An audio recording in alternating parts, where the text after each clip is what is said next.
Writers അസോസിയേഷന്റെ സംസ്ഥാന committee ഭാരവാഹി. കോഴിക്കോട് മുതലക്കുളം മൈതാനം വെച്ചാണ് സമ്മേളനം നടക്കുന്നത്. വൈകിട്ട് 4 മണിക്ക് കോഴിക്കോട് അരയിടത്ത് പാലത്തു നിന്ന് പ്രകടനം ആരംഭിക്കും. 5 മണിയോടുകൂടി പ്രകടനം മുതലക്കുളം മൈതാനിലെത്തുകയും സമ്മേളനം ആരംഭിക്കുകയും ചെയ്യും. സമ്മേളനം ഉദ്ഘാടനം ചെയ്യുന്നത് കേരളത്തിന്റെ കായികക്ഷേമ വകുപ്പ് മന്ത്രി ശ്രീ വി അബ്ദുറഹിമാനാണ്. ഈ സമ്മേളനത്തിൽ കോഴിക്കോട് MP ശ്രീ MK രാഘവൻ മുഖ്യ അതിഥിയായി പങ്കെടുക്കുന്നുണ്ട്. കൂടാതെ ഈ സമ്മേളനത്തിൽ INSന്റെ ചെയർമാനായിട്ടുള്ള ശ്രീ MV ശ്രേയംസ് കുമാറിനെ പത്ര ഏജന്റുമാർക്ക് വേണ്ടി ആദരിക്കുന്നുണ്ട്.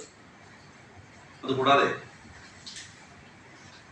കേരളത്തിലെ എല്ലാ ജില്ലകളിൽ നിന്നും തെരഞ്ഞെടുക്കപ്പെടുന്ന ഏറ്റവും മുതിർന്ന ഒരു പത്ര ഏജന്റിനെ ഈ വേദിയിൽ വെച്ച് ആദരിക്കുന്നുണ്ട്. ഈ സമ്മേളനത്തിൽ കോഴിക്കോട്ടെ MLA-മാരായ ശ്രീ തോട്ടത്തിൽ രവീന്ദ്രൻ, അതോടൊപ്പം തന്നെ മുൻ മന്ത്രിയും MLA-യുമായിട്ടുള്ള ശ്രീ അഹമ്മദ് ദേവർകോവിൽ,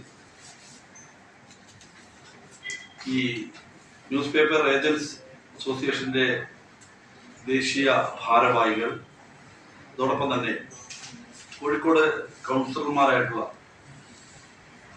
നവ്യ ഹരിദാസ്, ശ്രീ മൊയ്തീൻ കോയ, കേരള പത്രപ്രവർത്തക യൂണിയന്റെ സംസ്ഥാന പ്രസിഡന്റ് ശ്രീ കമാൽ ബരത്തൂർ ഒക്കെ മുഖ്യാതിഥികളായി ഇതിൽ പങ്കെടുക്കുന്നുണ്ട്.